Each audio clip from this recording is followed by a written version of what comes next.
وولد ومنفس قدوس هادو أملاكنا قويتانا مدحانيتنا إيسوس كريستوس سلام حديرك على السعزي سلوس إحوالنا نمسجنك هزون نما أخلنا ترخيبك قوائنا تبارختنا قدسك نلملك بركتك صقخا يفلينا أو بطاتنا لحادر منفس قدوس أو قوائنا أوانا هزنا عدنا يحدر معات ولا محرات وطعولا بتقسي ملسلنا أو نزو سمايات النبات قدس بك تمصاب منقستك ويكون فقاتك بسلام قدس لله وقزتي مرام سلام لك تنقل بليناك ودنقل بسقاك مزهر روكسان تهسير ست وهم لإسقاق زاوية لك سأل يصل أنت أنها كرسك ويسرينها طوئينا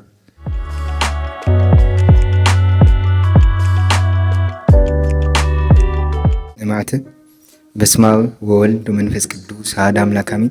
بسماء وولد ومنفس قدوس هذا أملاك آمين. بسماء وولد ومنفس قدوس هذا أملاك آمين. سبحان زقبك سبحات كم عمق لبنا نسوي الكم سقانا كم عمق لبنا نسوي الكم سقانا እምነት ሰፊሕን ዓሚቑን ትርጉም ዘለዎ ኣመር ኮይኑ ሓደ ነገር ወይ ሓሳብ ቅኑዕን ትኽክለኛን ሓቂ እዩ ኢልካ ኣሚንካ ብዓይኒ ዘይርአን ብሳይነስ ዘይረጋገፅን መንፈሳዊ ሓቂ እውን ሓዊሱ ብምሉእ ልቢ ምቕባል ወይ እውን ምርዳእ ማለት ከም ዝኾነ ቅዱስ መጽሓፍን ካልኦት ድርሳናትን ይሕብሩ። ብሓፈሻ እምነት ክፍታሕ እንተሎ ድማ ሃይማኖታዊ ጥራይ ዘይኮነስ ሓደ ሰብ ኩሉ መድያዊ መንነቱ ጽኑዕ መምርሕታት ህይወት ስርዓት ከምኡውን ውሽጣዊ ክብርታትን ስነ ምግባሩን ውሳነታቱን ዝቕረጸሉ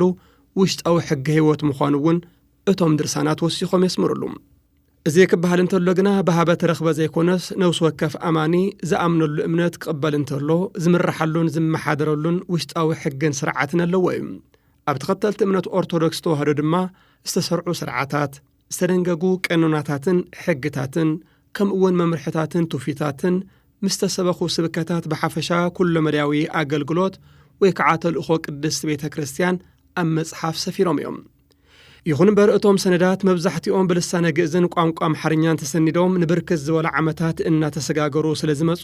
ኣርቂቕካ ምስጢር ንኽትገልጽን ንኽትጽሕፍን ብቋንቋኻ ክትርዳእ ሕፅረት ነይሩ እዩ። ነዚ ሕፅረት እዚ ንምፍታሕ ድማ ማሕበር ቅዱስ ያሬድ ዘኦርቶዶክስ ተዋህዶ ትግራይ ምስ መንፈሳውያን ጸሓፍቲ ኣቦታት ብምትሕብባር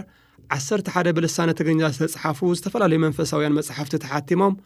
ኣብ ከተማ አዲስ አበባ በቀዳማዊ ፓትርያርክ ርእሰ ሊቃነ ጳጳሳት ዘኢትዮጵያ ሊቀ ጳጳስ ዘአክሱም ወእጨጌ ዘመንበረ ተክለ ሃይማኖት ብፁዕ ወቅዱስ አቡነ ማትያስ ሰናይ ፍቃድ ብዕሊ ተመሪቖም እዮም።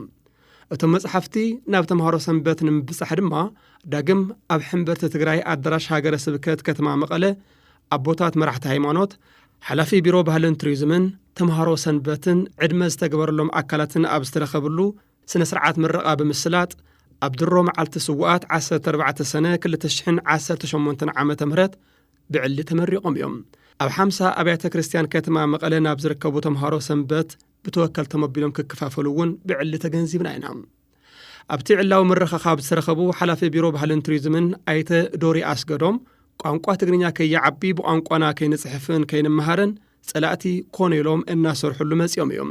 ሕዚ ግን ሳላ መስዋዕቲ ደቂ ህዝቢ ብልሳንና ክንምሃር ክንዳነን ክንመራመርን ከምኡውን ክንጽሕፍ በቂዕና ኢና ምስ በሉ መቐጸልቱ ከዓ ይብሉ። ይትረፍ 11 መጻሕፍቲ ሓደ መጽሓፍ ንምሕታም ብርቱዕ ድኻም ብርቱዕ ጻዕሪ ዝሓትት እዩ። ዘን ሎማዓንቲ ዝምረቓ ዘለዋ መጻሕፍቲ ኣብዚ ንምረቓ ንኽበቕዑ ብዙሕ ድኻምን ብዙሕ ጻዕርን ከም ዝተገብሮ ዝእመን ስለ ዝኾነ እንቋዕ ኣፈጸመኩም ክብል ይደሊ። ቋንቋ ትግርኛ ከይዓቢ ብቋንቋና ከይንጽሕፍ ቋንቋ ከይምዕብል ብጸላእቲ ብዙሕ እናተሰርሐ መጽእ እዩ። ሕዚ ግን ካብ ዝግእዝን ካልኦት ቋንቋታት ናብ ትግርኛ ምትርጓምን ብትግርኛ ምጽሓፍን ምስናድን ብትግርኛ ከዓ ምዝራብ ቋንቋ ምዕባል ብቋንቋና بتلفزيون يكون براديو متحللاف ኣብቲ ቋንቋ ተጀሚሮም ዘለው ስራሕቲ ጽቡዋት ስለ ዝኾኑ እዚኦም ተበራቲዖም ንኽጽሉ በዚ አጋጣሚ እናተላበሁ እዚ ሎሚ ንምረቓ በቂዖም ዘለው መጻሕፍቲ ክብርታትን ስነ ምግባርን ተጋሩ ኣብ ምህናጽ ሩኡይ ግደ ከም ዝጻወቱ በዓል ሙሉእ እምነት እየ በዚ አጋጣሚ ክገልጾ ዝደሊ ብሔራዊ ክልላዊ መንግስት ትግራይ ኣብዚ ዓመት ካብ ዝሓዞም ዓበይቲ ዕማማት እቲ ቀንዲ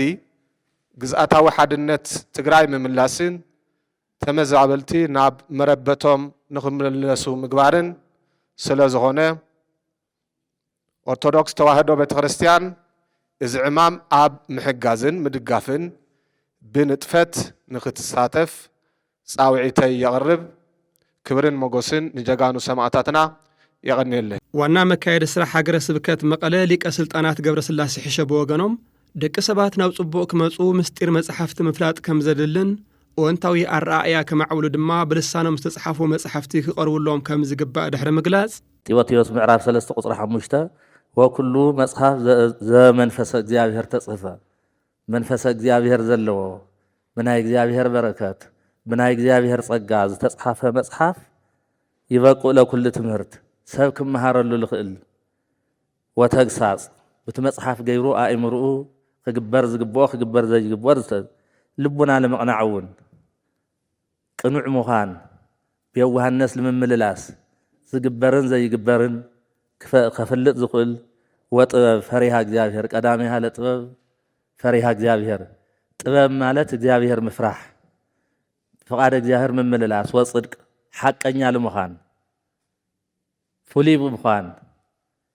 ሕማቕ ካብዙ ዓለም እዚ ዘሎ ኩሉ ነገር ተፈሊ ብመንፈስ እግዚአብሔር ለምፍላይ እቱ ናይ እግዚአብሔር መንፈስ ዘለዎ መጽሓፍ ቅዱስ ስለዝኾነ ሰባት ቅዱሳት ኮኑ ኣይመኖኦም ዝቐንዐ ለኣይምሮም በዓልተም ተመኺሮም ላብ ቅኑዕ ነገር ልኽመጹ እቱ ናይ እግዚአብሔር መጽሓፍ ብመንፈስ እግዚአብሔር ተጽሕፈል እዚ ጉዳይ እዚ ይኾን እዩ መጽሐፍቲ መጽሐፍ ምትርጓም ምርዳእ ዘሎ እዚ እዩ መጽሐፍ ሓደ ነገር ኮይኑ ደሞ እትንበብ ተለ ተንባቢ እትሰምዕ ሰብ ብቋንቋ እንድሕር ዘየምሮ ኮይኑ ርእሱ ይዘምህር ምን ርእሱ ይሃንጽ ሰብ ብታት ሰምዓ ቋላ ብታል ተወለደላ ቋንቋ ክሰምዓ ክኽእል ኣሎ ንሕና ብዘይን ሰምዖ እቲ ግእዝ ዝነበረ እኳ ትኾነ ሳና ዝጸንሐ እዩ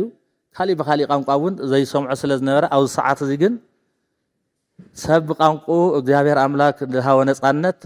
ብታል ፈልጣ ጽሒፉ ከንብ ክምሃር ስለ ዘለዎ ኣብዚ ህዝቢ እዚ ብቋንቋ ትግርኛ ሓደ ገጹ ግእዝ እቲ ግእዝ ኣንቢቡ እውን ዝኸበደ ልምርዳእ ብትግርኛ ኣንቢቡ ዝጠፍኦ ነገር የለን ትግርኛ ብዝግባእ ቋንቋ ስለ ዝኾነ ስለ ዝርድኦ ተረዲእዎ እውን ክጽሊ ተረዲእዎ ከንብብ ርእሱ እውን ክነጸሉ ክግሰጸሉ እንድሕር ኮይኑ ወኩሉ ዘተጽፈ ለተግሳጸ ዚኣነ ተጽፈ ለኣና ክንግሰጸሉ ድሕር ኮይና ክንሰምዖ ክንቕለና ክንሰምዖ ለክንርድኦ ክንኽእለልና ጥራሕ ምስማዕ እውን ኣይኮነን ጥራሕ ምንባብ እውን ኣይኮነይ ትርጉም ምርዳእ እቲ ህፁብ ከይዱ ፊልጶስ እተድሞ ተለኻስ ይርድእካ ደሎ ኢሉ ነጊርዎ ዝመሃረኒ ዘየለ ዝነገረኒ ዘየለ ከመይ ገይረ ክፈልጦ ኣይፈለጥክዎን ኢሉ እቲ ቋንቋ የንበሎ ግን ትርጉሙ ደሞ ክርዳእ እዩ ዘለዎ ክግሰጸሉ እንድሕር ኮይኑ ትርጉም ፍላጥ እውን ስለ ዘድሊ ከዚ እውን ብቋንቋ ትግርኛ በቲ ቋንቋና ክንመሃረሉ ዝኽእል ብዙሕ ግዜ ደኺሞም ፀቦና ሓውና ሊቀ ነቢያት ሙሴ እዞም መጻሕፍቲ እዚኦም ለኣገልግሎት ክውዕሉ ኣብዚ ንሪኦ ዘለና ኩሉ ብቋንቋ ክመሃርን ክርዳእን ከም ዘሎ ብምሕሳብ ተሓሲቡ ዝኸደ እዩ እሞ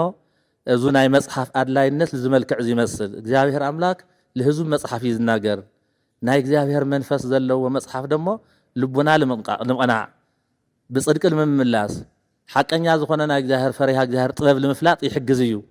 ለዚ ደሞ ብቋንቋ መምሃር የድሊ እዩ በማለት እዩ ተዳልዩ ዘሎ መጽኢ ዘለሞ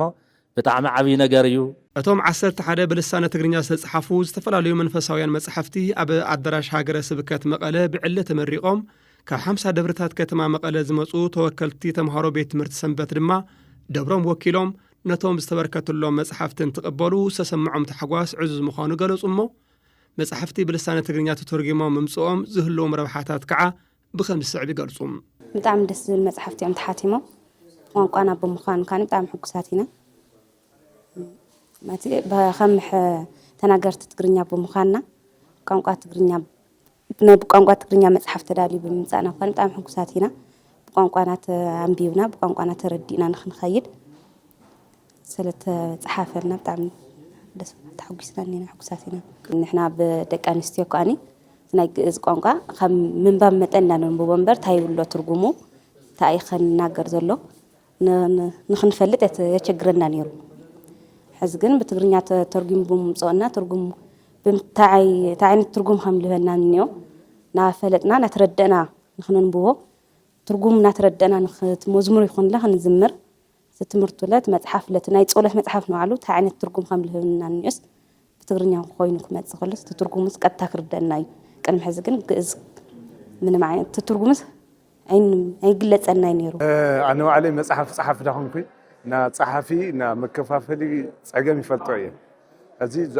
ኣሽንኳይ 11 መጽሐፍ ሰለስተ መጽሐፍ ጽሒፍናል በጣም መጨነቅ ጊዜ ነይሩ ከቢድ ሰዓት ነይሩና ንምንታይ ይተልኻስ ጊዜኻ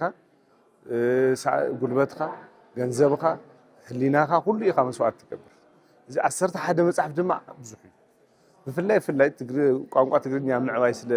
ልጠቅም እንደገና ከም 11 መጽሐፍ በሓደ ሻዕ ሓቲሙት ናብ ብቦቱ ተሰራጨተሎ በእውነት ካብዚ ለዓቢ ተሓጓስ የለይ ምክንያቱም ትግራይና ብሓቂ ልምንጋር ከም ብመጽሐፍስ ብቢራ ትፍለጥ ሓቂ ልምንጋር بتعمل نجرب نجر أنا حدا بيرا لكفاف تكال تنجر نتلوسي رعد شعات نتسلست percent بيرا سلا تقرأ المت فرق مالتي فرق يتوبيس لا تقرأ المت هندوها مصحفي متصدر لها تحسست لها يدخمك كاي نا خم مصحف صحفي مصحف من بوايسب هم ممهر زو مصحف تزيب بونات عبي أوركتو أمل تقرأي يبل لمن تأيو لسلست نجري للمصحف كدس لمنصنعنا لتعجزتنا لتسفاي مصحف لتصحف سلسلست يم هذا كتنعنعك خلاص تسفا كبكا وانا لل هوب يولا في ليل تقرا اللي ياخذتاي تسفاي مصنعنا تسفا تعجزت دما هذا ابو زخونه كتبصح علامه خشتوخا كتوقع تاي عبي زليكا تاي تعجزت زليك لازم نسلستيهم قداتي مصحف تصحفمو زيوم دما هذا تقرا لاينا سلسفنا تقرا في الليل نجنا سب كصنعنا نخد بمنفس طرحي بمنم كصنعنا عيكل كقولبتو كصنعنعو كنقحو تعجزت كجبر تسفا كجبر لجورك على جزيره طرح سلالخونه زم 11 مصحف تزيوم بفلاي دغنا بتግርኛ ተጻሒፎ لا انا አበርክቶ ተዋህተሎ لا يلس تسفا فطير لينا فلي አበርክቶ ይላል خبري زغباك خبري سبحا زغباك سبحات كم عمق لبنا نسوي عالكم مسقانا كم عمق لبنا نسوي عالكم مسقانا مزحتنا ممران ريفرنس بوك يبلنا موكس مصحفت يبلنا بزح غزي كام حرنيا ወይ ካ እንግሊዝኛ ወይ ደሞ ካኸል ሪፈር ላገር ማይና ጎግል ላገር ካ ማን ኻት ተምህር ድሕሪ ሕዚ ግን همዚ موكس مصحفت ትልኻ ተለው ክልተ ትራው ሓዳት መምህር ንምድላው ይጣሙ ተኻላይ ተተማሃሩን ከይዱ ሪፈር ንምግባር ንምጽናዕ ንምንባብ ይጣሙ እዩ ስለዚ ዞም ክፍተታት ዚኦም ክመሉና እዮም ኢለ ያምን ሳልሳይ ድማ ታይሎም ሲካ ቤተ መጻሕፍትታት በመጻሕፍት ቤተ ትምህርት ሰንበታት ይኸፍታሉ አይ እሱ ጽቦ ተወግሶ እዩ ታይ ግን ይብልን ትግርኛ መጽሐፍ ግን ይብልን እዚውን ዓብይ ረባሓይ እዩ ዝኮን ራብዓይ በጣዕሚ ብፍላይ ትምህርት